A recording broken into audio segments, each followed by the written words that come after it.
Assalomu alaykum hammaga. Meni charchasin. Sizlar bilan uy sharoitida podsvetga qo'yishni ko'rib chiqamiz. Chunki bizga 45 graduslik ko'p kerak bo'ladi. Hop.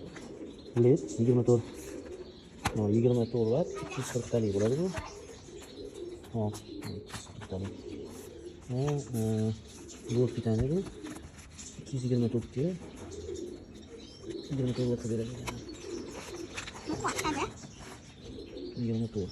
Buni metrajini ham ko'rish kerak, necha metrlik led qo'yishga qarab to'g'rilab olish kerak. Izolentda ko'rsatishga ham kerak bo'ladi.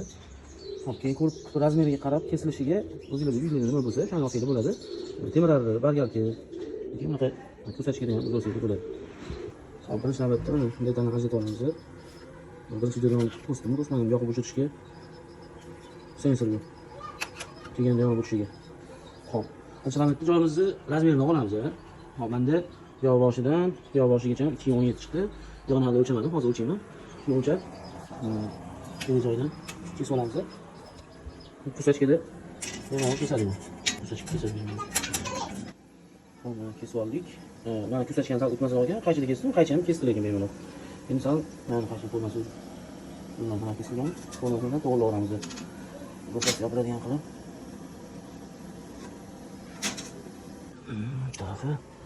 Tarafı yaxshi yotibdi holisi. Hop, meni ko'rib ham qotirib oldim. Bunga yetmaganligi sababini qorasidan ajratib oldim, son kaltalik qildi. Buni samolyotdan qotirib chiqqanman. Endi menda shurpa yo'q, shurpa yo'qda qotirdim. Avvalda shurpa yo'q bo'lmasa, yoki qo'shnilarga aytinglar, yoki atvekada qotirsa ham bo'ladi. Endi sim tortishdan davom ettiramiz. Simni faqat tortayotganda e'tiborli bo'lish kerak. Simni toki qayerda bo'ladi? Menda mana bu razvedkadan olaman toki. Yo boshida bundan kelib, bu yoqda tugaydi keyin. Agar o'rtada bo'lsa, sim orqasidan tepadan o'tkazib, shu boshiga yo boshiga to'g'rilab olish kerak bo'ladi. Shunga qarab e'tibor berib qo'yasizlar. Hozir uni ham ko'rsataman. Hop, ledimiz o'zi podsvetkasining orqasida samaklishi kilesi bor. Shuni simni chiqargan holatda yopishtirishni boshlaymiz. Qatiga yopishadi aylansa, o'zi ko'ribdi, shu 45 graduslik joyi bor. Yopishadigan joyini to'g'rilab ketamiz.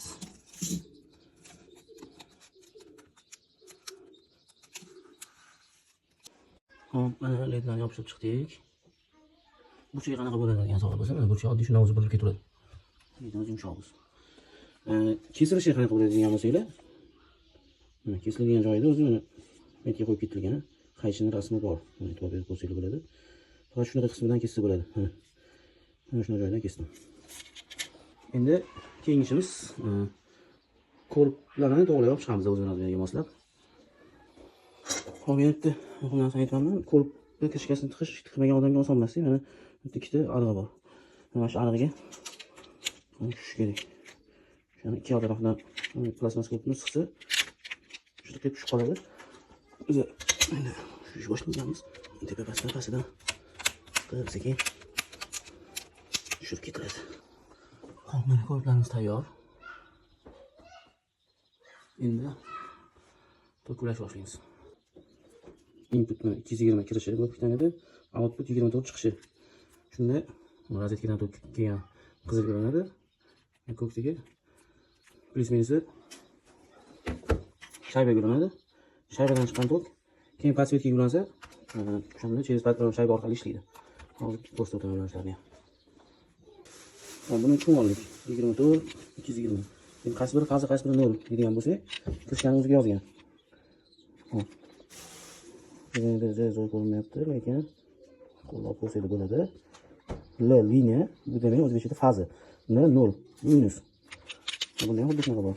Faqat bunda ikkitalik. Ikkita minus, ikkita faza. O'ziga yozilgan. Shunga qarab bilinadi. Hop, bunda bo'lsa mana buni o'ziga yozilgan input. Uzi minus bo'ladi. Input minusi, slashni oq tushgani plus. Ikkinchisi ham xuddi shunaqa. Biz hammasi ko'rsatmaylik. Podsvetkamdan tayyor.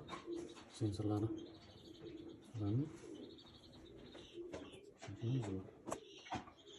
mana tushunmagan bo'lsangiz kommentariyga yozinglar. Mana javob berib beraman.